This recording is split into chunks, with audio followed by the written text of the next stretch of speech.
I want D Millie.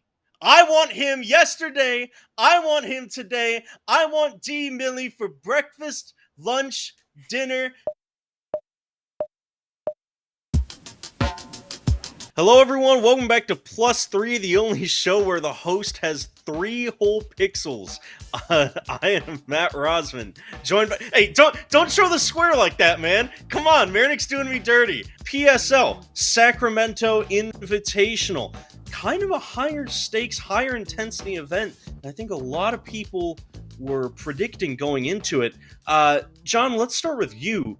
Coming out of this, who do you think had the biggest stock price boost after PSL Sacramento? So I think it's a pretty obvious one. And it's sometimes it's fun when all three of us guess or name the same person. So I'm sure we have all picked the same person here. But without a doubt, it is Michael Rosenkrantz. Such a commanding presence on the mic. This guy, every time he gets a chance to show off what he has, he just delivers on a high level. Commanding voice, flawless transitions, and the chemistry. Chris Yen debuting.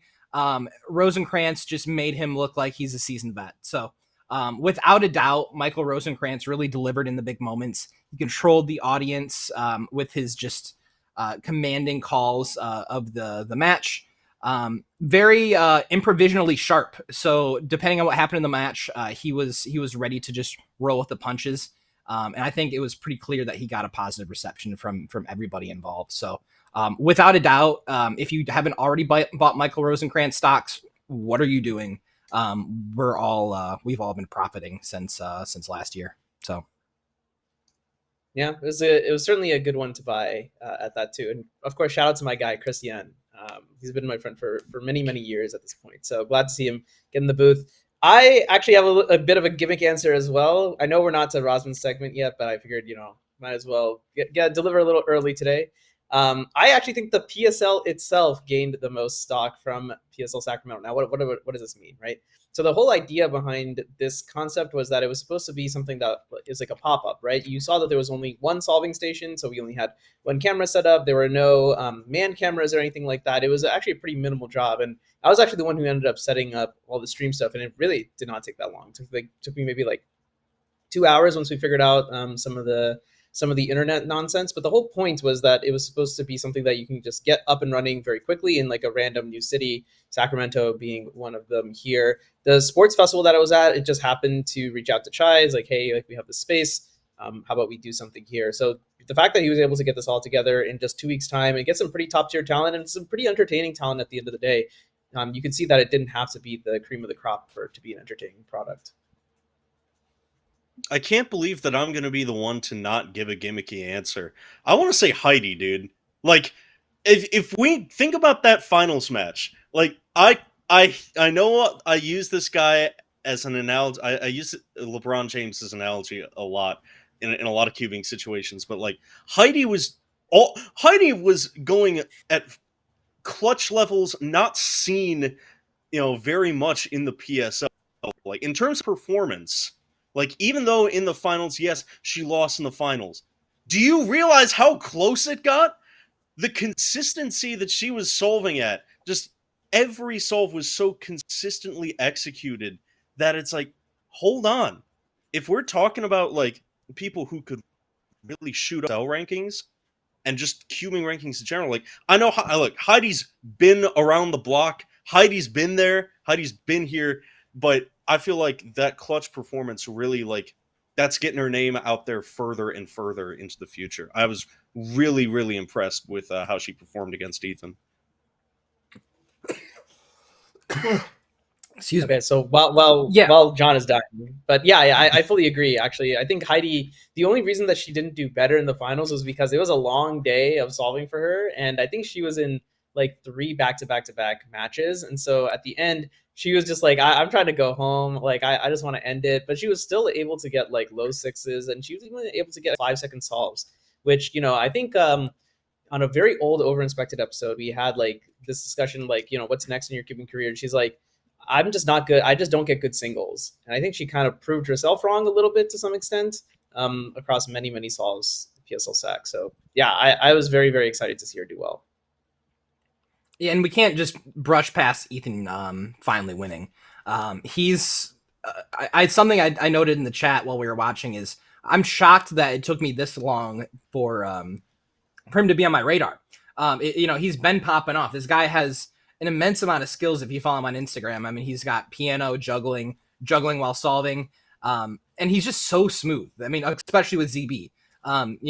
He also sometimes does that classic big pause before the ZB. So sometimes it works out really well, and he's got a nice smooth solve. Sometimes it's got a very smooth solve up into ZB, and then the very smooth last layer. So really cool to see him finally pull through. I want to see more of him. I can't believe he was off my radar until PSL. Not to mention that he is color neutral ZB user, which is pretty crazy. The only other person who's able to do it at such a high level and like very, very consistently is Timon, as far as I know. So it's really, really impressive, the stuff that Ethan is able to do. You heard it here first. That's the next Timon right there, Ethan. That's our U.S. Timon right there. The future U.S. stock, U.S. solving, great future. Speaking of the future, and speaking of the PSL, Vegas is coming. Yeah, this is like the next this is the next major PSL event. Sacramento, obviously a big deal, but more of an invitational, kind of a smaller scale event. This one is going to be bigger. John, who's going to win? Who's going to take it? So I was heartbroken having to pick this answer because my heart picks one person, but this time I'm going with my brain. It's going to be Kyle Santucci. He has momentum. He's been winning lately. I mean, he didn't have the performance he wanted to at Worlds, but just outside of Worlds, he's continued to prove that he's got that TPS. He has that turnstile advantage that really works well for PSL. Just fast, efficient TPS, which with the sprint focused single based event that is PSL, I think it's going to work out really well. He's getting the mental game back. That used to be the one thing that people thought was a little bit weak, was that he would maybe not be able to perform under pressure. That was a WCA competition, but this is different. So I think he's got the preparation. I think he's got the mental game. I also think he's the fan favorite, as a lot of people are very endearing to him. I really wanted to pick Dylan, but I think that Kyle's going to shine. So I'm actually going to pick the other guy that you saw on the other side of that matchup there, little Penguin League matchup going on. Dilly Millie, I think, is going to take this one. I think Kyle's actually a great choice. Kyle has been actually solving decently well as of recent. A lot of people talk about like he's like an inconsistent solver or whatever, but he gave a really, really good run at Canadian Champs like last week at the Canadian national record, which of course is his PR as well. So he's looking pretty good, but guess who has a better PR than that? Dilly Millie getting 521. He just won Great Lake Championships. Also, this is going to be the day after Western Championship, also going to be held in Vegas. That's going to be a pretty stacked field. I think the results from that might carry over to some extent, but if Dilly ends up winning, or at least getting close to winning at Western Champs, I think he'll have a good run at Vegas as well. The other thing to note, right, like he's been here, done it, right? He's gotten the bronze, he's gotten the silver. It's time for him to complete the collection with the gold in Vegas. All right. Let me tell you guys something. Oh, look, horrible taking. Let me spit some facts. No. Let me spit some facts here. No, it's not horrible. There's two solvers here. Two solvers who are the front runners here. One of them made top 16 at Worlds. The other didn't. One of them became top 2 in his country. One of them placed ahead of Max Park. One of them top 10 in the world. The other didn't. I'm not making the same mistake again. I want D Millie. I want him yesterday. I want him today. I want D Millie for breakfast, lunch, dinner, every day, week, month, year, decade, century, millennium, for the rest of the universe, the rest of time, until the heat death that you give me Dylan Miller. I want him. He's got ice in his veins. I want him. If the Martians have the death ray pointed at Earth, and I have to pick one person to win at PSL Las Vegas, look, Dylan Miller has ice in his veins, brother. He wants that PSL title. He doesn't, Manu. It's like you're saying, he doesn't have it. Look, Kyle, I was a little bit disappointed with. I do still think Kyle has a great shot, but come on. The Dylan momentum, the Dylan stock, Dylan is the Nvidia of cubers right now. He just keeps going up. He's going up, and then he goes up again. He goes further. He goes higher than Everest, higher than the atmosphere. He's going beyond the moon, the Mars, beyond the asteroid belt. Dylan Miller is going to win this competition. I will bet my life. I will bet $1 gazillion dollars. Dylan Miller's going to win this. Bro's Thank acting you. like he has more than $5 to bet anything with.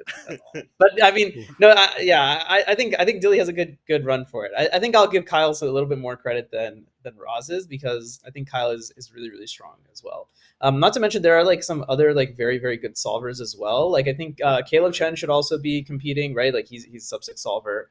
I think man, I don't have the entire roster. One of the other things I wanted to mention before, Roz went on this huge tirade, was that it's actually an open format. So you never know. Maybe I will win PSL Las Vegas.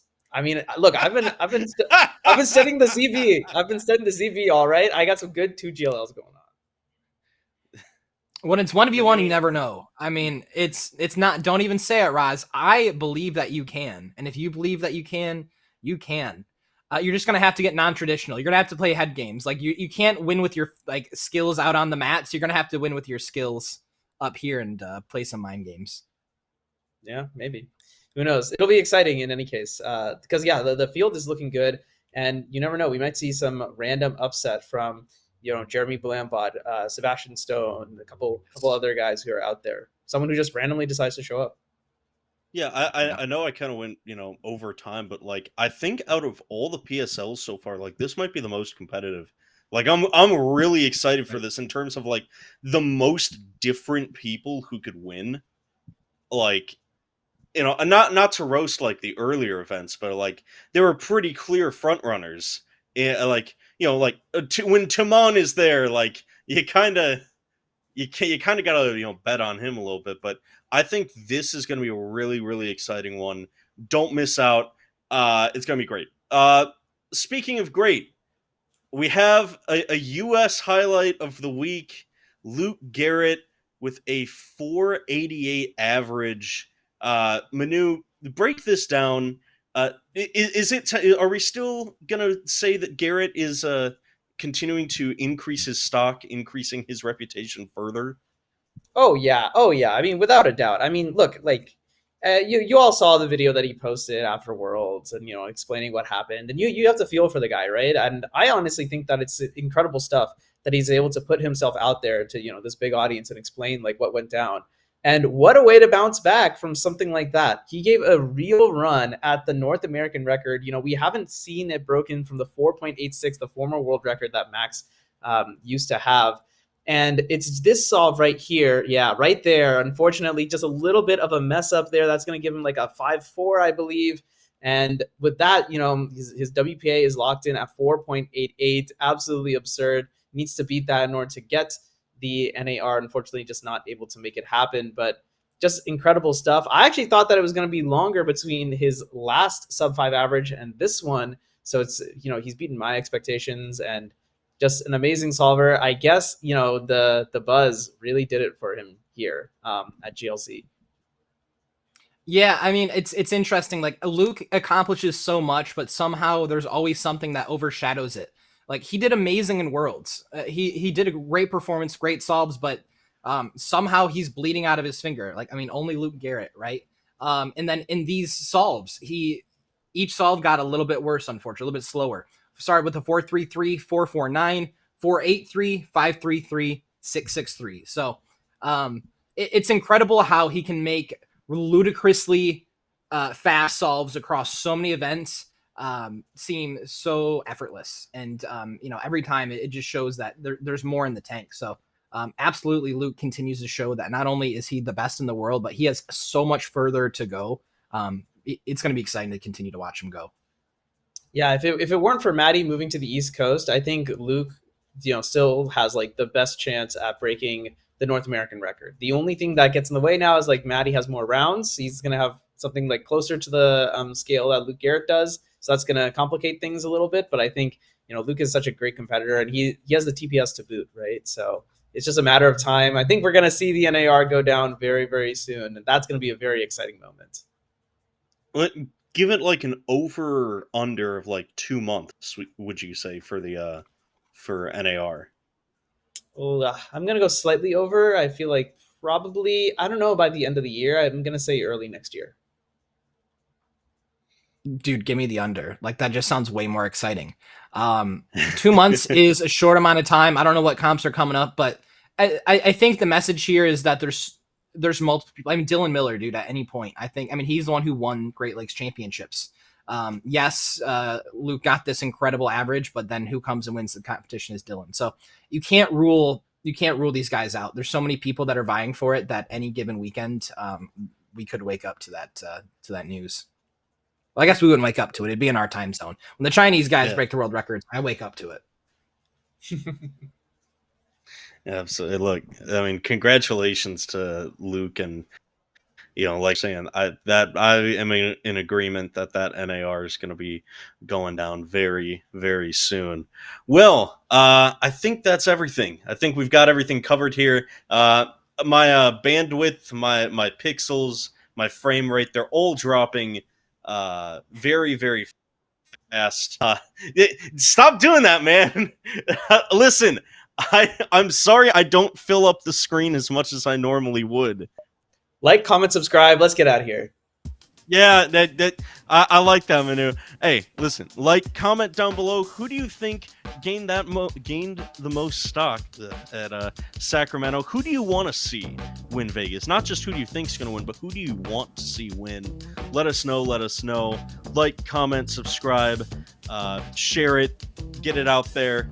Thanks for watching another low-budget episode of the Plus 3 podcast. We hope to see you again sometime soon. Take care, everybody.